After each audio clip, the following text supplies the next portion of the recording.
नमस्ते।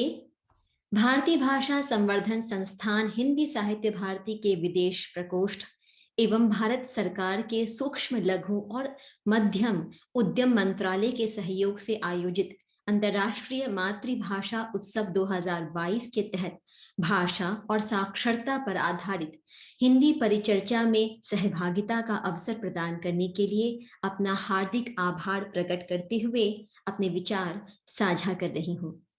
भाषा भाव और भावनाओं के संप्रेषण का माध्यम है, जिसे हम लोक संस्कृति में भाखा कहते हैं। ये बहते पानी की तरह होती है, जो अपने साथ मार्ग की मिट्टी को बहाकर लिए चलती है। इसीलिए भाषा का कोई निश्चित स्वरूप नहीं होता। वह समय के वेग से प्रवाहित होती हुई अपनी धारा और अपना स्वरूप बदलती रहती है। औपचारिक भाषा ज्ञान के बिना भी भारतीय साहित्य में संत कबीरदास और सूरदास के योगदान को भला कौन भुला सकता है। हमने दादी नानी से जो कहानियां सुनी, वह भाषा की शुद्धता एवं व्याकरणीय ज्ञान की कसौटी पर उत्कृष्ट भले ही न मानी जाए, लेकिन उसने हमारे मन में जो भाषा संस्कारों की आधारशिला रखी, हम आज उसी पर भाषा ज्ञान का भवन बनाने में सफल हुए हैं। भारतीय ज्ञान में श्रुति सम्मत वाचिक परंपरा के तहत वेद, उपनिषद, पौराणिक प्रसंगों के साथ साथ कथाओं का भी उल्लेखनीय योगदान रहा है। इनमें से कई कथाकारों ने साक्षर नहीं होने के बावजूद जिस कुशलता से पौराणिक संदर्भों और देशज संस्कृति की महक को समेटकर कथाओं का ताना बाना बुनकर उसे अपनी अगली पीढ़ी को सौंपा, उसने आज भी लौकिक परंपरा को जीवंत बनाए रखा है।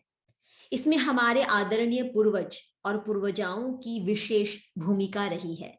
मेरी मातृभाषा मैथिली है और अपने शैक्षणिक जीवन में मुझे औपचारिक रूप से मैथिली पढ़ने का कभी अवसर प्राप्त नहीं हुआ, किंतु अपनी स्वर्गीय परनानी और नानी के मुंह से मैंने अत्यंत उच्च कोटि की परिष्कृत मैथिली भाषा में जो पौराणिक कथाएं सुनी, जो लौकिक कथाएं सुनी, जो पारंपरिक लोकगीत सुने, उसने मेरे मन में अनजाने में ही सही मैथिली भाषा संस्कारों के बीजारोपण किए।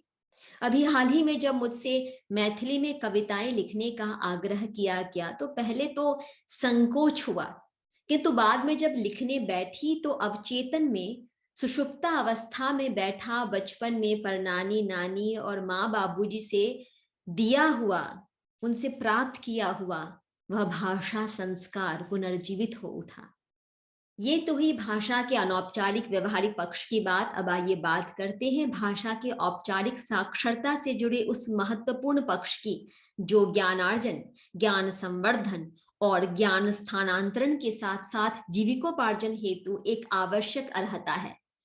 जब आज मैं अपनी परनानी और नानी की कई कहानियों के लिखित रूप की कमी महसूस करती हूँ तो लगता है कि यदि वे साक्षर होती और लोक संस्कृति और परंपरा से जुड़े अपने असीमित ज्ञान को लिपिबद्ध कर पाती तो मेरे साथ साथ आने वाली कई पीढ़ियों के लिए एक समृद्ध धरोहर सौंप जाती, जो उन्हें अपनी मातृभाषा से जोड़कर रखता।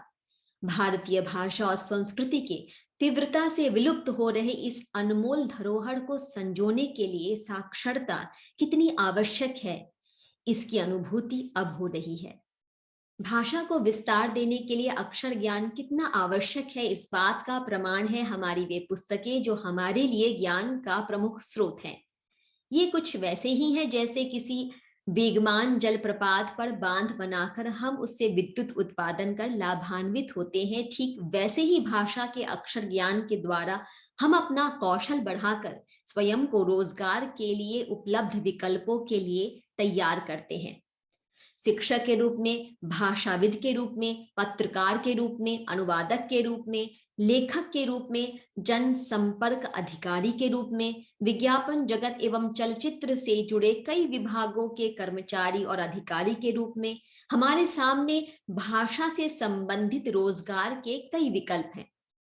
कई बहुराष्ट्रीय कंपनियां भारत को एक संभावनाशील बाजार के रूप में देख रही हैं और स्थानीयकरण की नीति के तहत आंग्ल भाषा के साथ साथ हिंदी भाषा की जानकारी रखने वाले उम्मीदवारों को प्राथमिकता दे रही है।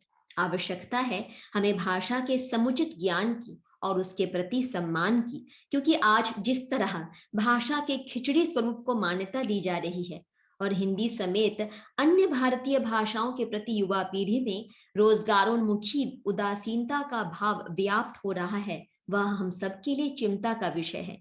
अंग्रेजी एक दुधारू गाय की तरह युवा पीढ़ी को रोजगार के व्यापक और अच्छे वेतनमान वाले विकल्प दे रही है। विदेशों में रोजगार और प्रवास की उनकी आकांक्षा के लिए भी अंग्रेजी भाषा का ज्ञान एक आवश्यक अर्हता है।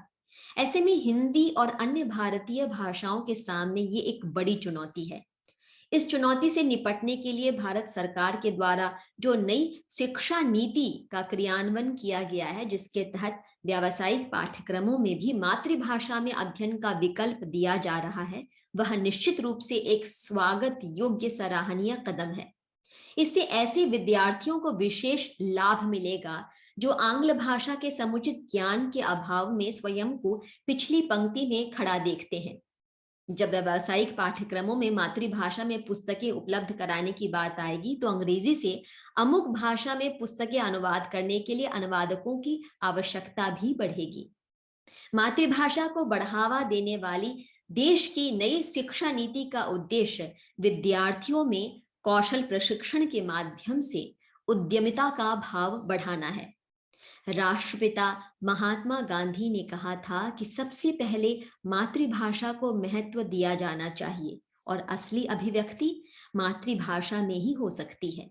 साल 2021 में संगम सिंगापुर हिंदी संस्था द्वारा आयोजित विश्व हिंदी दिवस कार्यक्रम में छात्रों से परिचर्चा के दौरान जब मैंने उनसे भाषा सीखने के प्रेरणा स्रोत के विषय में जानना चाहा तो अधिकांश छात्रों का उत्तर था माँ और भाषा का यह आत्मीय संबंध ही मातृभाषा को हमारी भाषा संस्कारों में सबसे विशिष्ट स्थान दिलाता है।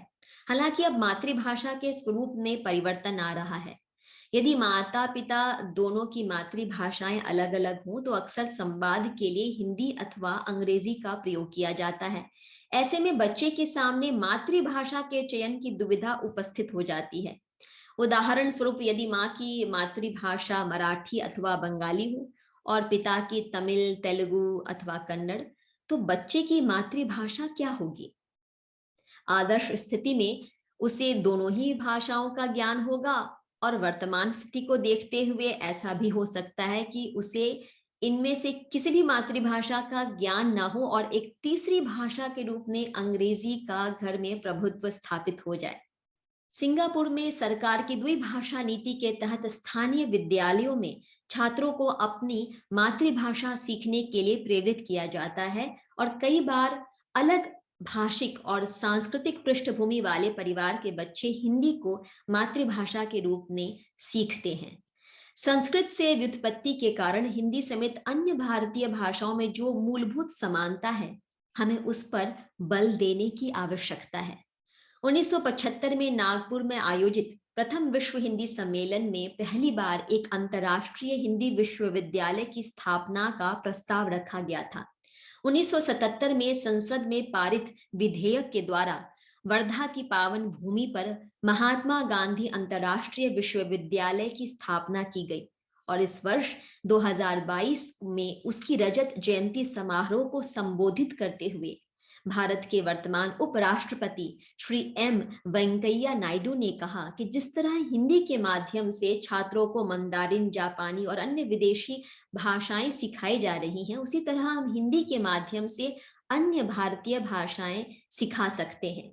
भारत की भाषाई विविधता हमारी शक्ति है, जिसे संवर्धित करने के लिए भाषाओं के आपसी सहयोग और संवाद पर बल देने की आवश्यकता है और इसमें विश्वविद्यालयों के भाषा विभागों की महत्वपूर्ण भूमिका है।